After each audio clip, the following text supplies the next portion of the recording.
So often when people start planning a fundraising event, they start with a theme or a linen color or what the centerpieces are going to look like.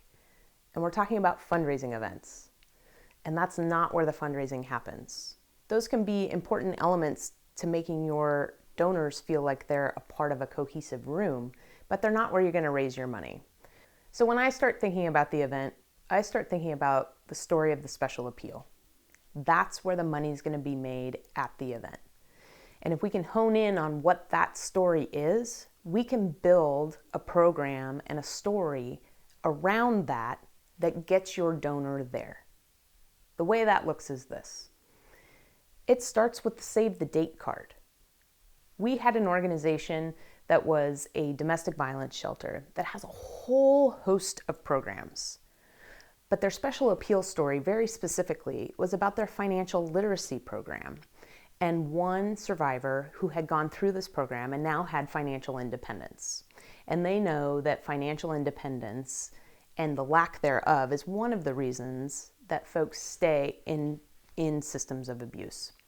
So we knew that the story was going to be about a survivor who had achieved financial literacy and independence and built the whole story of the event around it.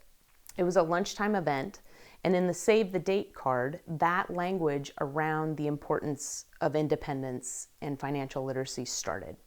And that theme played through all the correspondence leading up to the event, so that when donors got to the event, the story continued. We were already in the middle of a narrative with them. It wasn't like we had to start cold. It was a lunchtime event, a 1-hour program, so whatever we had going on stage had to be tight, effective, and efficient.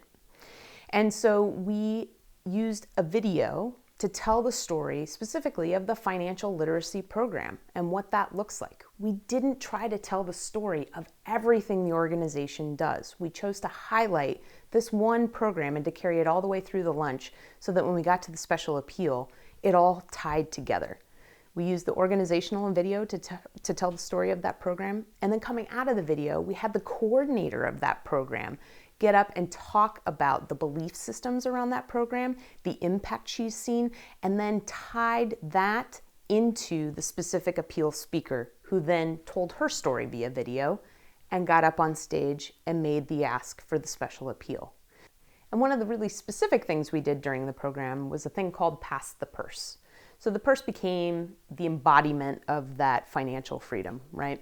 And we had donors pass that purse around the room and put into it cash, gift cards that they had on their person, donating items into this purse, literally passing the purse around the room as it's collecting wealth. And then we auctioned that off to someone in the audience. It became a really tactile way for audience members and donors to think about what it is to have financial freedom and what it is to have financial literacy. They literally had a purse that they were putting into that's going to benefit the organization pass through their hands. So that brings us back to the original story of our special appeal speaker, which was the impetus to talk about financial literacy throughout the event. We told her story through a video.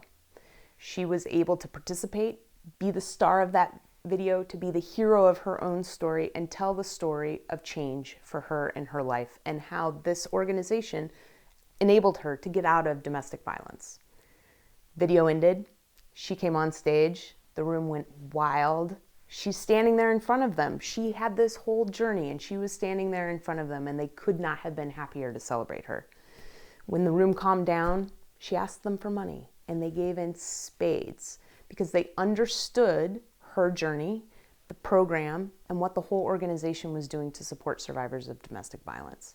So the next time you start thinking about planning your special event, start with a story instead of centerpieces.